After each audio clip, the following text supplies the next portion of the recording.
እሺ ዛሬ ማንሳት የፈለኩት ምንድነው እንደምን አላችሁ እንደምን አመሻችሁ በያላችሁበት አድማጮቻችን። ዛሬ ማቅረብ የፈለኩት ምንድነው የቀይ ባህር ዋነኞቹ ተጫዋቾች እነማን ናቸው የሚል ጉዳይ ነው። እንግዲህ ቀይ ባህር እንደሚታወቀው በዓለማችን አንዱና ዋነኛው የንግድ መተላለፊያ መስመር ነው። በርካታ የአፍሪካም ሆነ የዓለም ሀገራት የብሔራዊና የደህንነት የኢኮኖሚ ጥቅም አላቸው። ስለዚህ ይህንን ጥቅማቸውን እንዴት ያስጠብቃሉ፣ ቀይ ባህር ስለምን አስፈልገ የሚሉትን በዚህ ጉዳይ ላይ የተወሰኑ ሀሳቦችን ለማንሳት ነው። ስለዚህ ዋነኛዎቹ ተጫዋቾች በዚህ ዙሪያ እነማን ናቸው የሚለውን ለማንሳት ቀይ ባህር እንግዲህ ከ10% በላይ የዓለማችን የንግድ ጫኝ መርከቦች እንዲሁም የሸቀጥ ጫኝ መርከቦች የሚመላለሱበት ከፍተኛ የሆነ የደን ስጋት ያለበት ቀጠና ነው። በጣም በርካታ ተዋናኝ ያለበት አካባቢም ነው። ስለዚህ እነዚህ ተዋናኞች እነማን ናቸው ቢለን ስንጠቅስ እንግዲህ ከሶስት አኳያ ከፍሎ ማየት ያስፈልጋል። አንደኛው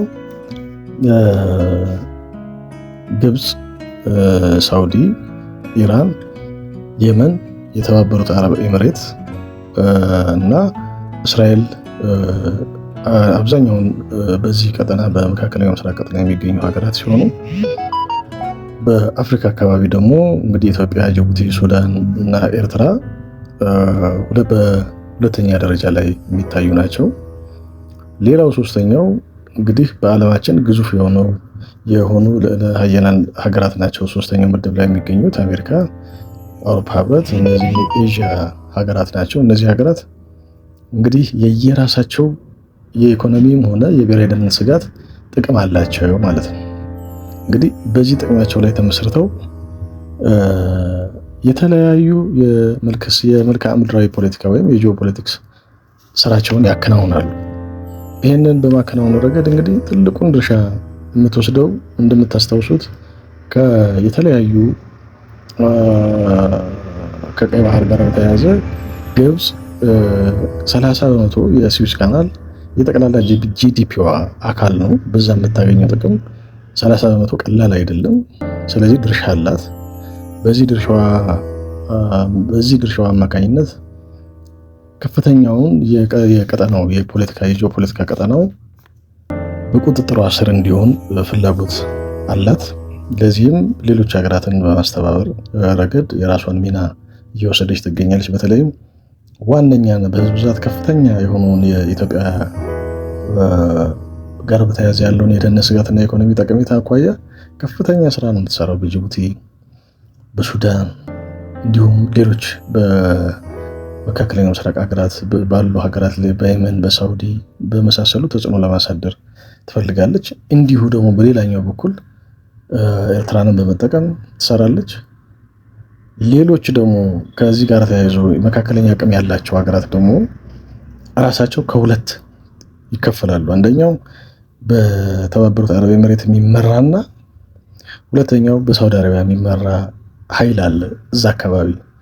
የአካባቢ በሁለት ተከፍሎ ደግሞ የአፍሪካ ሀገራት ላይ ተጽዕኖ በማሳደር የፖለቲካ ጥቅሙን ማረጋገጥ የተጽዕኖውን ማረጋገጥ የሚፈልግባቸው በርካታ ምክንያቶች አሉ። በጣም የሚገርማቸው ነገር የመን ደቡብ እና ሰሜን ተብሎ ተከፍሎ ለዛ ጦርነት በቃ ደም አፋሳሽ የሆነ ጦርነት እንዲካሄድ ሀገር እንዲፈርስ የሆነበት አንዱ መሰረታዊ ምክንያት የቀይ ባህር ቀጠና የሚጋራ መሆኑ ነው። ዋናው እዛ አካባቢ መሆኑ ነው።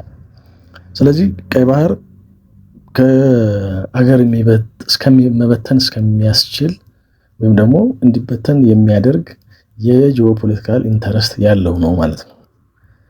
ስለሆነም በጥንቃቄና ተገቢው የሆነ የሀገራትን አሰላለፍ ሀገራት ከኛ ምን ይወስዳሉ፣ እኛ ከነሱ ምን እንጠቀማለን ብሎ አስቡ የተለያዩ የዲዛይን የተደረጉ ይሄ ኢኮኖሚ ጥቅም ያላቸው ዲፕሎማሲ ጥቅም ያላቸው አካላት እንደየ ሀገራቱ የዲፕሎማሲ ሁኔታ ነጣጥሎ ስትራቴጂካል በሆነ ሁኔታ ማሰብና ማሰላሰል ያስፈልጋል።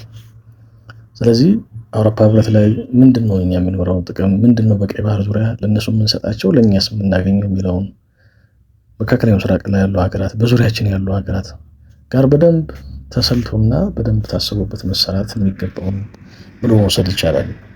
ስለዚህ ቀይ ባህር ከፍተኛ የሆነ በርካታ ሀገራት የሚሳተፉበት የጂኦ ፖለቲካል ኢንተረስት ያለበት አካባቢ መሆኑን በመረዳት በጥንቃቄ ማየት እንደሚያስፈልግ ለማንሳት ፈልጌ ነው።